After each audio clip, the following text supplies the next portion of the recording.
Human trafficking in Nepal is a growing criminal industry.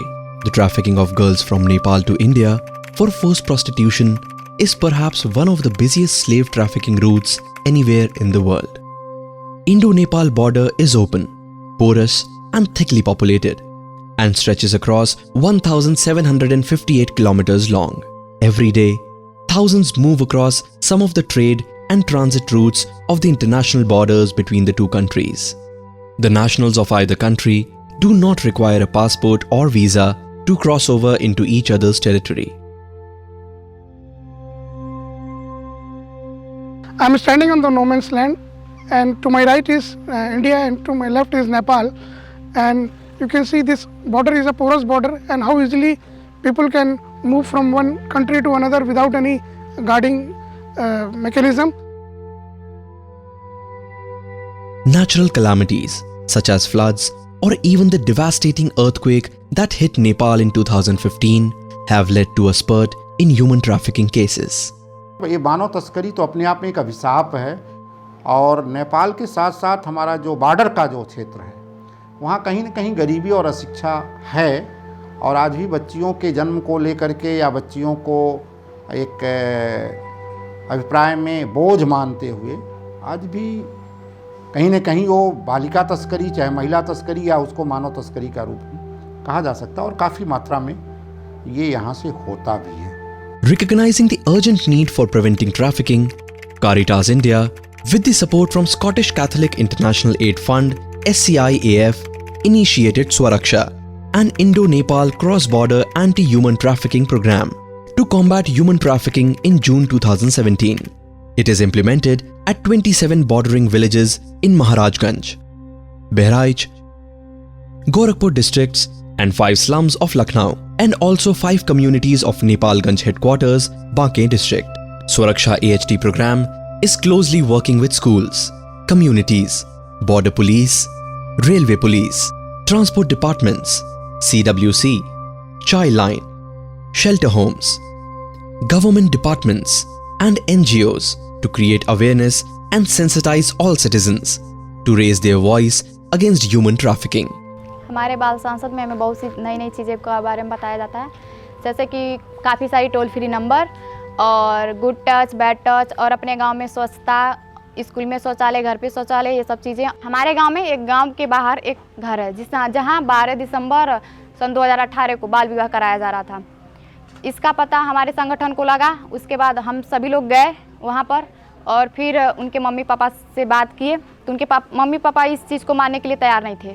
जब हम लोग बात किए तो लोग मानने के लिए तैयार नहीं थे. फिर हम लोगों ने टोल फ्री नंबर जैसे 181 आशा ज्योति केंद्र, 1098 चाइल्ड लाइन और 100 पुलिस के नंबर पर कॉल किया. उसके बाद हमें तुरंत सुविधा प्राप्त हुई. फिर वो लोग लिखित प्रमाणित दिए कि वो बाल विवाह नहीं करेंगे. आज वो लड़की अपने मामा के वहाँ है, पढ़ाई कर रही है आगे की. और ये जो घटना है वो हमारे क्षेत्र को काफ़ी प्रभावित किया है. जैसे कि बहुत लोग बाल विवाह को कुछ सीरियसली लेते नहीं थे, वो कर देते थे जब बाल विवाह जिसका मन किया. फिर इसके बाद वो लोग, उनके अंदर समझदारी आई है, इस चीज़ को समझ पाते हैं कि बाल विवाह करना कानूनन अपराध है, और वो ये करते हैं तो उन्हें सज़ा भी हो सकती है. जैसे कि यहाँ की मेन प्रॉब्लम थी कि बच्चे यहाँ से लकड़ी काट कर और भी जो भी काम करते थे, नेपाल जो यहाँ पर हमारे पास में ही है एकदम निकट, वहाँ पर जाकर मतलब बाल मजदूरी करते थे. तो हम लोगों को मीटिंग में मतलब हम लोगों ने ये मुद्दा रखा, तो हम लोगों को लगा कि यह गलत है, उनके अधिकार का हनन हो रहा है. फिर हम लोगों ने सर को बताया, मीटिंग की, फिर हम लोगों ने चाइल्ड लाइन को खबर किया. फिर वो लोग आए तो हम लोगों ने जो SSB कैंप है बना हुआ है शिवपुर मोरैना, फिर वहाँ गए तो उन लोगों से कहा, तो लोग बोले कि मीटिंग की वहाँ भी, तो लोग बोले कि हम अपनी तरफ से जो हो सकता है बाल मजदूरी रोकने की कोशिश करेंगे, आप लोग अपनी कार्रवाई कीजिए. फिर हम लोगों ने उन बच्चों की सूची बनाए. फिर चाइल्ड लाइन वाले गए, उनके माता पिता और सभी से संपर्क किया. फिर वो लोग बच्चे का हम लोगों ने एडमिशन कराया. लगभग 20 बच्चों का हम लोगों ने एडमिशन कराया, और फिर वो स्कूल जाने लगे. Saving the life of the innocent, especially the women and girls, are very important because they are also the part of the society. Whether they are belong to any other religion, whatever, that doesn't matter. But they are human beings and they have the right to live.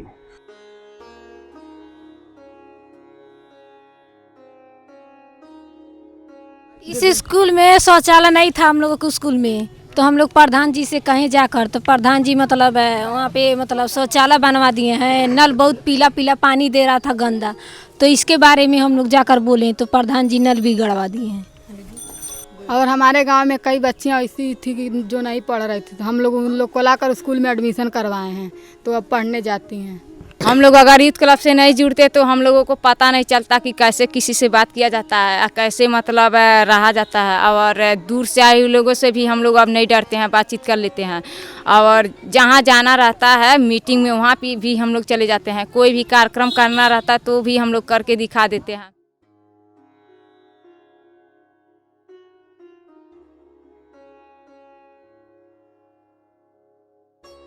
Women are being sensitized on the risks and are empowered to prevention and take action against trafficking.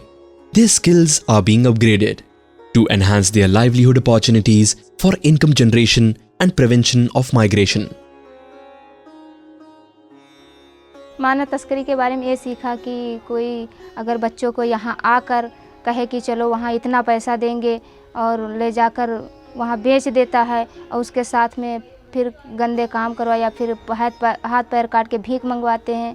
और हमारे गांव से एक लड़का भी गायब हुआ था, तो उसको भी हम लोग ने कोशिश किया, फिर थाने गए रिपोर्ट लिखवाने के लिए कि वो लड़का यहाँ आ जाए। तो फिर एसपी से बात कर रहे थे, तो फिर वो लड़का यहाँ आ गया। मानो हमारे क्षेत्र में गांव के अगल बगल में ठो लड़का 6 महीना पहले ठो लड़की भगा के लाइल रहना बेला टाड़ी से, और ले आके अपने घर में रखले रहना। रखले के बाद वो पैसा के लालच में आके वो लड़की के दूसर शादी करते रहने यहाँ से दूर ले जाके। तो हमन के वहाँ गईनी सबन, तो 100 नंबर पर फ़ोन करने जा, ओकरे बाद से 100 नंबर के गाड़ी आइल तो शादी रुक गई। 43 self-help groups have been formed and 115 women from these groups have received skill training and started earning. SSB के द्वारा और ग्राम पंचायत के द्वारा हमने मानव तस्करी रोकने के लिए व्यापक पैमाने पे अभियान चलाया। गांव में इसको रोकने के लिए जगह जगह सीसीटीवी कैमरे लगाए गए। लोगों को नुक्कड़ नाटक के माध्यम से कैसे ये अपराध किए जाते हैं इसके मामले में बताया जाता है, और लोगों को जागरूक करने के लिए हमने अपने ग्राम पंचायत स्तर पे एक ऐसा रजिस्टर बनाया है, जैसे मेरे गांव से कोई भी आदमी बाहर जाता है देश या प्रदेश या विदेश में कहीं भी, तो उसका बाकायदे डाटा एंट्री है आधार कार्ड के साथ। चूँकि हमारा ये ज़िला जो है नेपाल देश से सटा हुआ है, तो मानव तस्करी की जो सूचनाएं मिलती हैं उस पर कार्रवाई होती है, पकड़े जाते हैं, बंद होते हैं। PGSS, कैरिटास, ये संस्थाएं जो है हम लोगों का बहुत सहयोग करती हैं, और इन लोगों से हम लोगों का बहुत अच्छा तालमेल है। थाने से भी इनका बड़ा अच्छा लिंक है, हमारे जो ऑफिशियल हैं उनसे भी अच्छा लिंक है, और ये लोग महीने में एक आध बार मुख्यालय पर भी मीटिंग कराते हैं, और क्षेत्र में भी इनका जो है अच्छा पब्लिक के बीच में रोल रहता है, तो इनकी अहम भूमिका रहती है। What we see, what we have intervened in the last 2 years is just like the tip of the iceberg, and the whole thing is, we need to scale it up. That's very much needed, and it's a crucial issue, burning issue that we are facing now, and we need to intervene more and more. We need to scale it up to the whole border.